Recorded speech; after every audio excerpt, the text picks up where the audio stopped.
values, odds are you're not going to be a steward during that time. So take a minute and tell us how we are going about decriminalizing mental illness and addictive disorder in Fresno and what's going on that can give us more hope.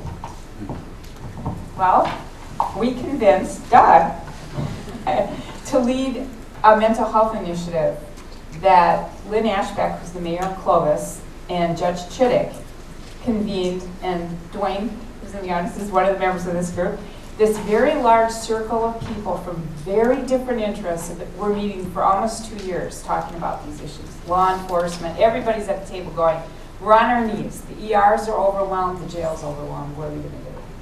So there was a strategy that was developed in San Antonio, Texas that has been very successful. And we learned about that. People went on a field trip. Doug went down there to look at it. It looked very promising. So we have a working model that we're starting to advance, and Doug is the leader of this, meeting with lots of different people. There's growing excitement about it. It would be a triage center so that people could get to what they need when they need it. And it could save us, I don't know, $25 million a year in San Antonio. We have more assets, and we've got more resources. It could change Fresno. And do you want to make some? So what we are proposing to do is in 2014 launch the Fresno Restoration Center, which will be a physical facility in downtown Fresno, and as it initially opens, it will have 5 components. The first component will be a triage. Well, the first component will be a public sobriety unit. So if people are high on drugs or they are alcoholic, rather than being taken to the jail or to the emergency room, which is what the police do now, when they're dealing with people who are inebriated, the law enforcement, sheriff and police will bring them to the public sobriety unit where people will stay for up to 24 hours to sleep off their high or they're drunk. And of course, during that time, they will be touched lightly by social workers and caseworkers because we find there's a huge amount of repeat work here. And over a period of time, it usually takes 7 or 8 trips to the public sobriety unit for a person to decide to detox. So the second aspect of the Fresno Restoration Center will be an on-site detox center. We're still undecided whether it will be both a social and medical detox. In California, medical detox is very complicated to do, but we'd like to do it. But we'll just have to see how we do with the regulations. So people will literally be able to walk out of the public sobriety unit and go immediately into detox if they decide to do that.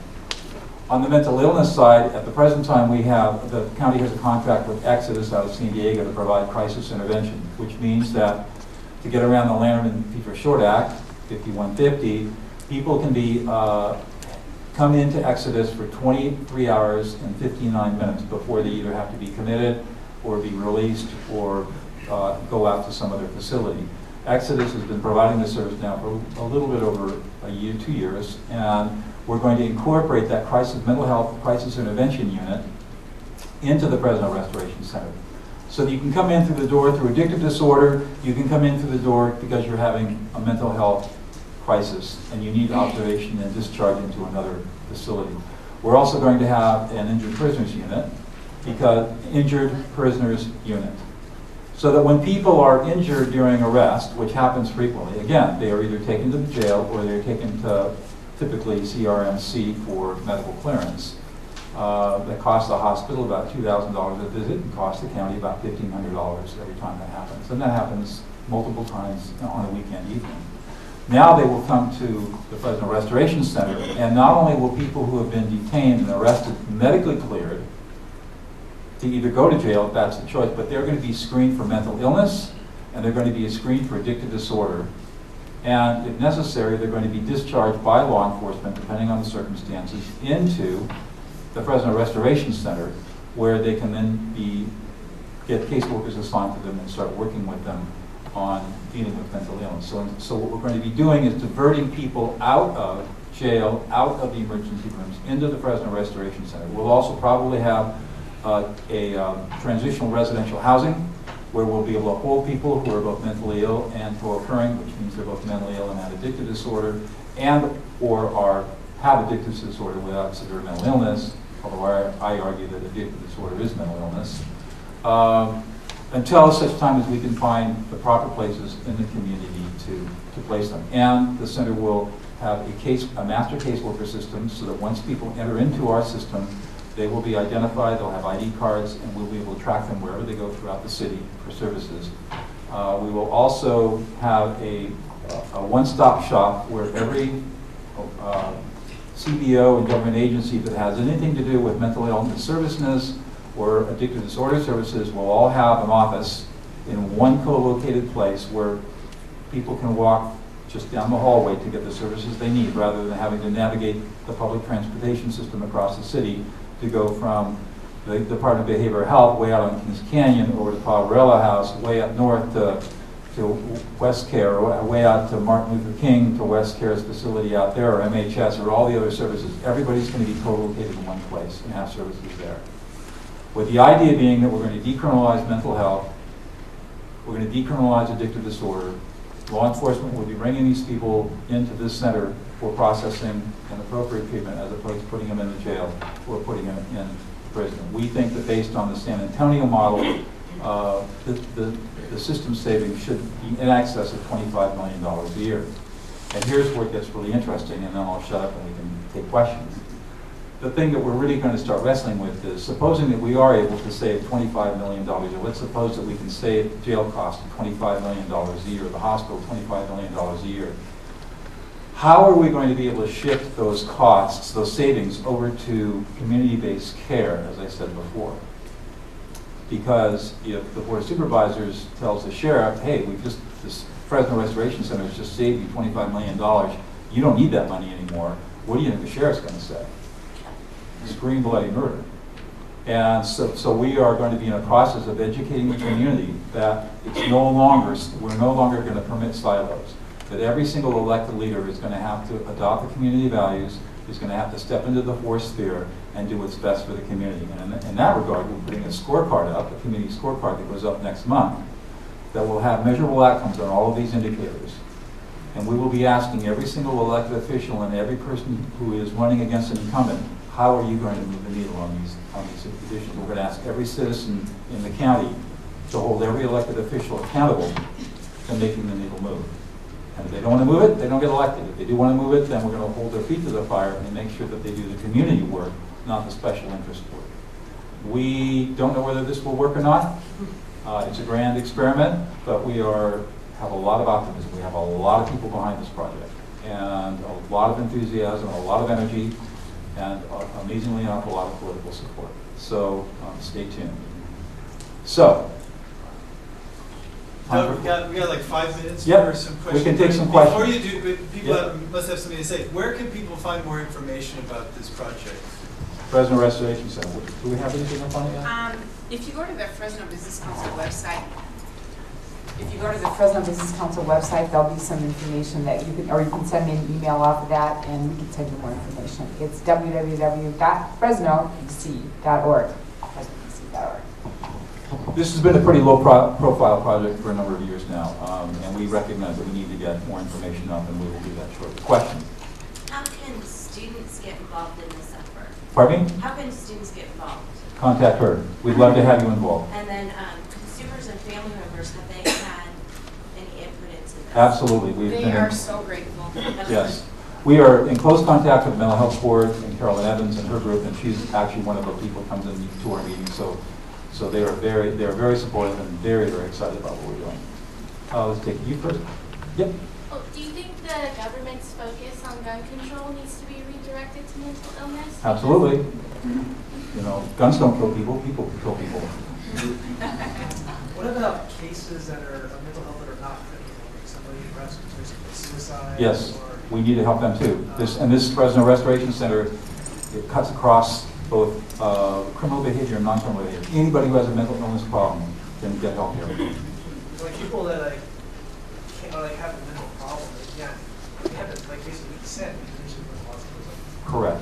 Basically, I need help. But those people that have a mental problem don't know they have a mental problem. That's right. But their family knows they have a mental problem.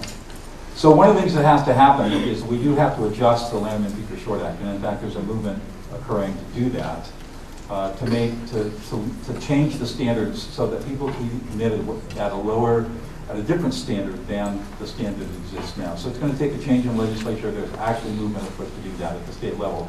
And the state is watching very carefully what we're doing because they see the potential of the model we're developing. And we're going to be asking for a lot of waivers and a lot of changes, and we actually think, based on conversations with people in Sacramento, that we're going to be able to get those waivers. So if we're able to demonstrate efficacy, then it will change for the whole state. Yes, ma'am? All right, so correct me if I'm wrong. As it stands right now for the Fresno Restoration Center, you have a plan to have a public sobriety unit, a detox unit, Exodus or CSC, Crisis Stabilization Center, Correct. and an injured prisoners unit. Correct. So what And- are we doing to correct the long-term mental illness? Good because question. we do have a lack in long-term mental health We- care. Correct. We have two problems in Fresno. One, we do not have enough chronic inpatient beds for adults, and we are totally deficient on inpatient beds for children. We intend to remedy that. We actually have an excess capacity of beds in some areas, and it's all funding based because the funding streams are so screwed up that we've got excess capacity. We can't fill those beds because the way the funding streams go. We are working on changing all of that too. You're absolutely correct. That is in the plan for the next phase. Long-term capacity to build out chronic inpatient psychiatric capacity for adults, men and women, for teenagers, and for children. Vitally critical. It's in our plan. Sue, good to see you. It's a wonderful dream that you have, and we wish you all the best. What are some of the positive developments have taken place so far that are, you see, positive signs? And what are some of the barriers or threats to your dreams are actually? Because I see a lot of problems that maybe if not taken care of, maybe you're already taking care of those Right. kinds of things.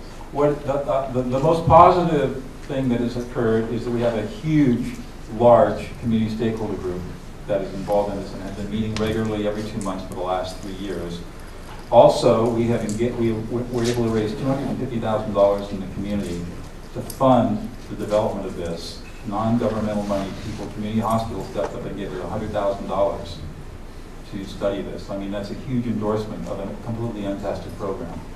And so we think that we have a lot of community support, and there's a lot of excitement cuts across many segments of our community. The barriers are, I really get kicked around a lot by my colleagues for bashing the Board of Supervisors, but I can't help myself.